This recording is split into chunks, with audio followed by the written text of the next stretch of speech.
کبھی کچھ کہانیاں بولی نہیں جاتی بلکہ روتی ہے، اور آج کی قسط ایسی ہی ایک کہانی ہے۔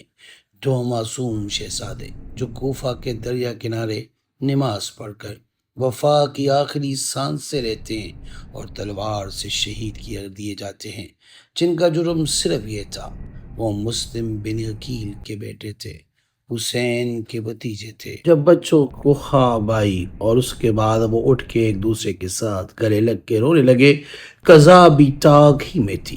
نالے بے اختیار کی آواز سے ظالم حارث کی آنکھ کھل گئی۔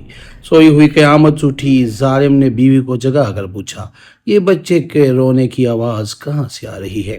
صورتحال کی وضاحت سے بیوی کا کلیجہ سوکھ گیا۔ اس نے ٹالتے ہوئے جواب دیا، سو جائیے، کہیں پڑوس کے بچے رو رہے ہوں گے۔ سنگ دل نے تیور بدل کر کہا، پڑوس سے نہیں، ہمارے گھر سے آواز آ رہی ہے۔ ہو نہ ہو یہ وہی مسلم کے بچے ہیں جن کی تلاش میں کئی دن سے میں سرگرداں ہوں۔ یہ کہتے ہوئے اٹھا اور کوٹلی کے پاس جا کر کھڑا ہو گیا۔ تالا توڑ کر دروازہ کھولا، اندر جا کر دیکھا تو دونوں بچے روتے روتے بے حال ہو گئے۔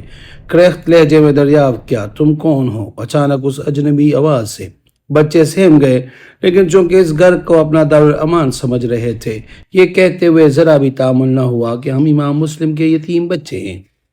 یہ سن کر ظالم غصے سے دیوانہ ہو گیا، میں تم چاروں طرف ڈھونڈ ڈھونڈ کر ہلکان ہو رہا ہوں اور آپ لوگوں نے ہمارے ہی گھر میں عیش کا بستر لگایا ہوا ہے۔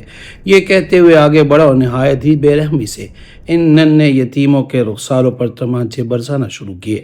شدت کرب سے دونوں بھائی بلبلا اٹھے۔ بے تحاشا بیوی دوڑی اور یہ کہتے ہوئے درمیان میں حائل ہو گئی، ارے ظالم، یہ کیا کر رہے ہو؟ ارے یہ فاطمہ کے راج دلارے ہیں، ان کی چاند جیسی صورتوں پر ترس کر کھا، ہاتھ روک لے ستم گر، جنت کے پھولوں کا سہاگ مت لوٹ، چمنستان قدس کی نازک کلیوں کو گائل مت کر، بن باپ کے دکھیاروں کا کچھ تو خیال کر۔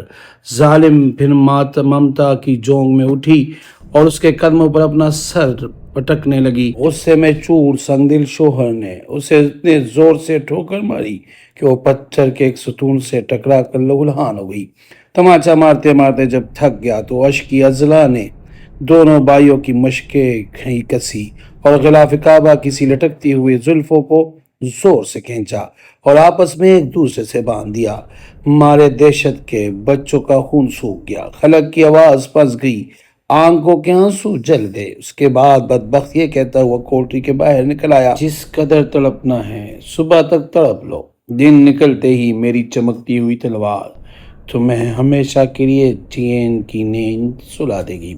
دروازہ مقتل تھا، اندر کا حال خدا جانے۔ ویسے ننھی جانوں پر اب تاب ہی کہاں تھا کہ نالوں کا شور بلند ہوتا۔ البتہ زندان کی کوٹری سے تھوڑے تھوڑے وقفے پر آہستہ آہستہ سے کراہنے کی آوازیں سنائی پڑتی تھی۔ بلا لو قیامت کو، بڑا ناز ہے اسے منظر کی ہولناکی پر، سوا نیزے والے آفتاب کی روشنی میں، اور وہ بھی سیدہ کے شیرخوار بچوں کی اسیری کا تماشا دیکھ لے، اور ذرا میشر یو کو بڑھ کر آواز دو، وہ بھی گوارا ہو جائے کہ جس محمد عربی صلی اللہ علیہ وآلہ وسلم کے اشارے آبرو پر کل ان کی بیڑیاں ٹوٹ کر گرنے والی ہے، آج انہی کی گود کے لاڈلے زنجیروں میں سسک رہے ہیں۔ ہائے رے مقام بلند کی قیامت ہرائیاں، بڑے بڑے لالا رخوں میں جبینوں اور گل ردیوں کا نگار خانہ، جمال تو نے دن داڑے لوٹ لیا اور تیرے خلاف کہیں داد فریاد بھی نہ ہو سکی۔ ارمانوں کی خون کی سرخیاں لیے ہوئے لرزتی کامتی سحر طلوع ہوئی، گھنے بادلوں کی اوٹ میں منہ چھپائے سورج نکلا، جو ہی دشمنی ایمان نے اپنی خوناشام تلوار اٹھائی، زہر میں بجھا ہوا خنجر سنبھالا اور خونخوار درندے کی طرح کوٹلی کی طرف لپکا۔ نیک بخت بیوی نے دوڑ کر پیچھے سے اس کو کمر تام لی۔ جفاکار نے اتنے زور سے اسے جھٹکا دیا کہ سر ایک دیوار سے ٹکرا گیا اور آہ کر کے زمین پر گری۔ السلام علیکم ورحمۃ اللہ وبرکاتہ، میں ہوں آپ کا اپنا سید اخلاق حسین شاہ اور آپ دیکھ رہے ہیں روحانی ہیلنگ اکیڈمی۔ اگر ابھی تک آپ نے ہمارے چینل کو سبسکرائب نہیں کیا تو برائے مہربانی ہمارے چینل کو سبسکرائب کریں اور بیل آئیکن کو کلک کریں تاکہ ہماری ہر نئی آنے والی ویڈیو کا نوٹیفیکیشن آپ کو بر وقت مل سکے۔ بیوی کو غائب کرنے کے بعد جوش عزم میں دروازہ کھول کر اندر داخل ہوا، ہاتھ میں ننگی تلوار، چمکتا ہوا خنجر دیکھ کر دونوں بھائی لرز گئے۔ خوف سے نرگسی آنکھیں بند ہو گئی۔ ابھی وہ اس ہولناک دہشت سے کام ہی رہے تھے کہ بدبخت نے آگے بڑھ کر دونوں بھائیوں کی زلفیں پکڑی، نہایت بے دردی کے ساتھ انہیں گھسیٹتا ہوا باہر لایا۔ تکلیف کی شدت سے معصوم بچے تلملا اٹھے، پچھاڑے کھا کھا کر اس کے قدموں پر سر پٹکنے لگے، ٹوٹ ٹوٹ کر آہ و فریاد کرنے لگے، لیکن ظالم کو نہ ترس آنا تھا نہ آیا۔ لہو میں شرابور پاک نیت بیوی پھر اٹھی، بپری ہوئی شیرنی کی طرح گرجتے ہوئے کہا، آخر گھسیٹ کر کہاں لے جا رہے ہو ان بے گناہ مسافروں کو؟ دشمنی تھی تو ان کے باپ سے تھی، 4 دن کے معصوم بچوں سے کیا دشمنی ہے جو تو ان کا خون بہانے پر تلا ہوا ہے؟ ساری دنیا یتیم بچوں پر ترس کھاتی ہے اور تو رات سے انہیں شکنجے میں کسے ہوا ہے۔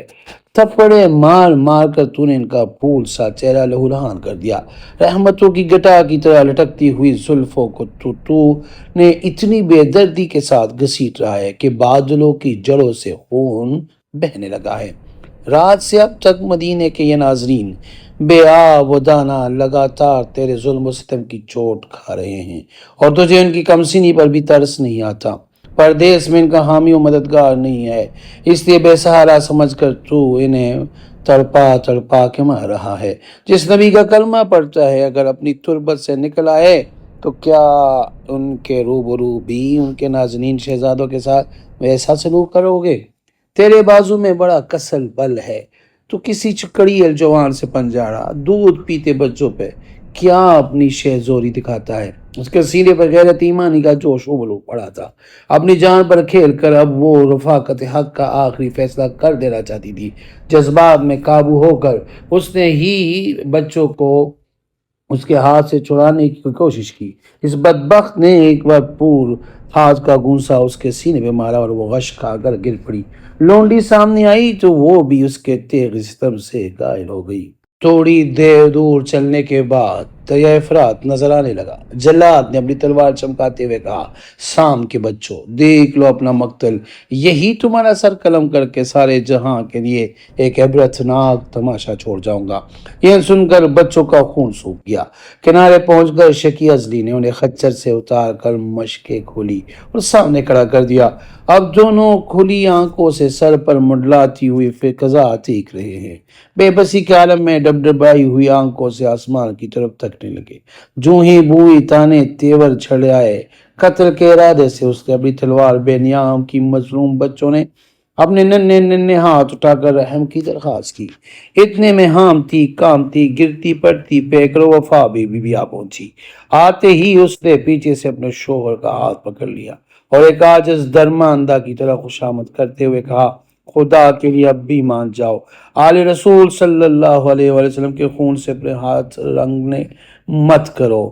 مرحم و غم گساری کے جذبے میں ذرا ایک بار آنکھ اٹھا کر دیکھو، بچے کی ننھی جان سوکھی جا رہی ہے، سامنے تلوار ہٹا لو۔ نفس کا شیطان پوری طرح مسلط ہو چکا تھا، ساری منت و سماجت بیکار چلی گئی۔ غصے میں بھرپور تلوار کا ایک وار بیوی پر چلایا اور پیکر ایمان گائل ہو کر تڑپنے لگی۔ بچے یہ دردناک منظر دیکھ کر سہم گئے۔ سیاہ بخت جلاد اپنی خون آلود تلوار لے کر بچوں کی طرف بڑھا۔ چھوٹے بھائی پر وار کرنے ہی چاہتا تھا کہ بڑا بھائی چیخ اٹھا، خدا را پہلے مجھے ذبح کرو، جان سے زیادہ عزیز بھائی کی تڑپتی ہوئی لاش میں نہ دیکھ پاؤں گا۔ چھوٹے بھائی نے سر جھکائے ہوئے خوشامد کی، بڑے بھائی کا قتل کا منظر مجھ سے ہرگز نہ دیکھا جائے گا، خدا کے لیے پہلے میرا سر قلم کرو۔ اس لرزہ خیز منظر پر عالم قدس میں ایک ہنگامہ برپا تھا۔ شہنشاہ کونین کلیجہ تھامے ہوئے مشیت کی ادا پر صابر وشا کرتے، سیدہ کی روح مچل مچل کر عرش الہی کی طرف بڑھ رہی تھی کہ عالم گیتی کھوتا ہے باد بالا کرتے، لیکن قدم قدم پر سرکار کی پرنم آنکھوں کا اشارہ انہیں روک رہا تھا۔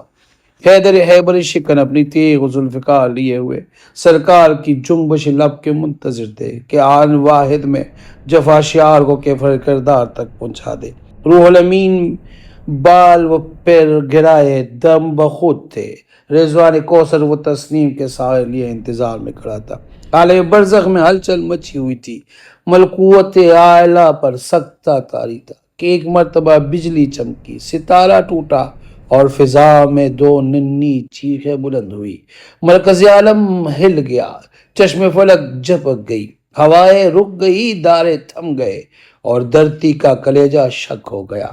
حیرت کا طلسم ٹوٹا تو امام مسلم کے یتیم بچوں کے کٹے ہوئے سر خون میں تڑپ رہے تھے اور لاشیں دریائے فرات کے لہروں کی گود میں ڈوبتی جا رہی۔ میری دعا ہے اللہ پاک میں بار بار حرمین شریفین کی بات حاضری نصیب فرمائے۔ جو بھی اس کو ویڈیو کو دیکھے اللہ پاک ان کے دل کی تمام جائز مرادیں پوری کرے اور اللہ پاک ان کو ہر قسم کی پریشانیوں اور مصیبتوں سے محفوظ رکھے، آمین۔ جزاک اللہ۔